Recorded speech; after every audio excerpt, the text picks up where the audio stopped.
पिता है, आपके लिए युग प्रचार के सामने मुंह छुपाना शोभा नहीं देता पितामह, शोभा नहीं देता।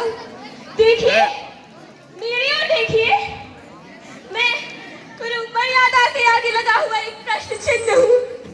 देखिए कि किस अवस्था में आपकी कुलवधु द्रौपदी को इस भरी सभा में आके खड़ा कर दिया गया है, और पूछिए कि क्या यही भरत वंशियों की परंपरा है।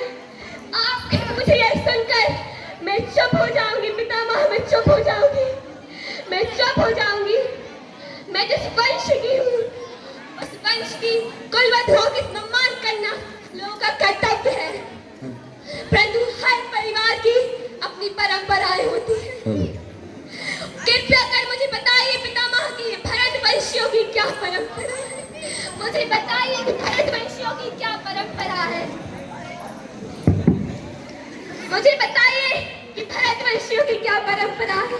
देखिए देखिए मेरी ओर, जब मैंने प्रथम बार आपका शरण वंदन किया था, आपने मुझे सौभाग्यवती होने का आशीर्वाद दिया था। अपने उस आशीर्वाद की दशा देखिए पितामह, अपने उस आशीर्वाद की दशा देखिए। आपके सामने यह अधर्म हुआ और आपने इसे सहन किया, तो क्या इसका यह अर्थ नहीं, तो क्या इसका यह अर्थ नहीं कि आपने इस अधर्म, आपने इस अपमान को स्वीकार किया है? क्या आप भी मेरे इस पाप की भागीदारी है?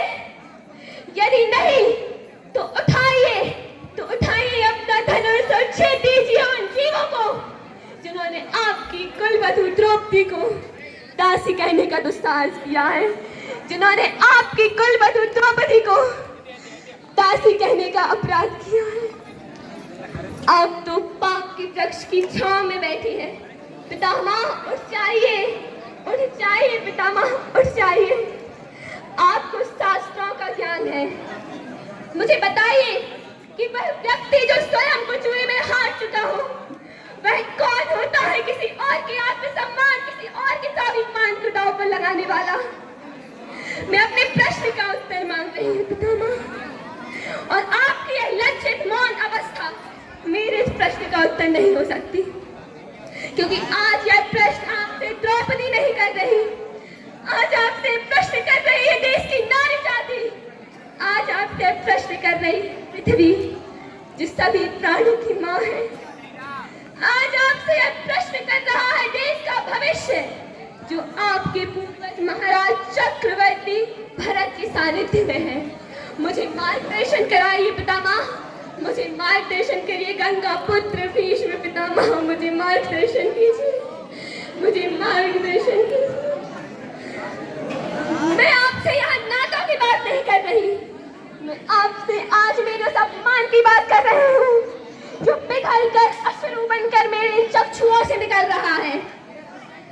यदि पत्नी पति की संपत्ति है, तो जिस प्रकार मेरे पति स्वयं को जुए में हारे, साथ में मुझे भी हार गए, तो मैं किस हक से दांव पर लगी?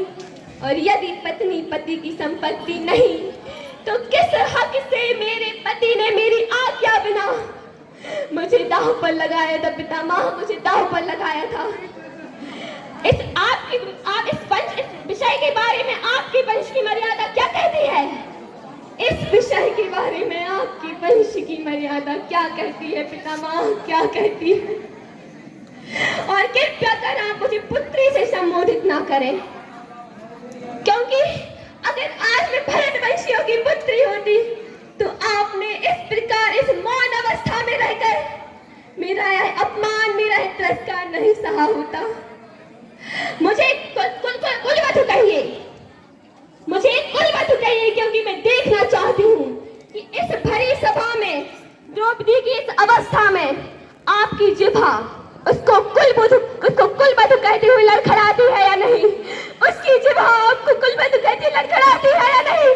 आपकी जिह्वा कुलवधु कहती हुई लड़खड़ाती है या नहीं पितामह? लड़खड़ाती है या नहीं? लड़खड़ाती है या नहीं? धन्यवाद।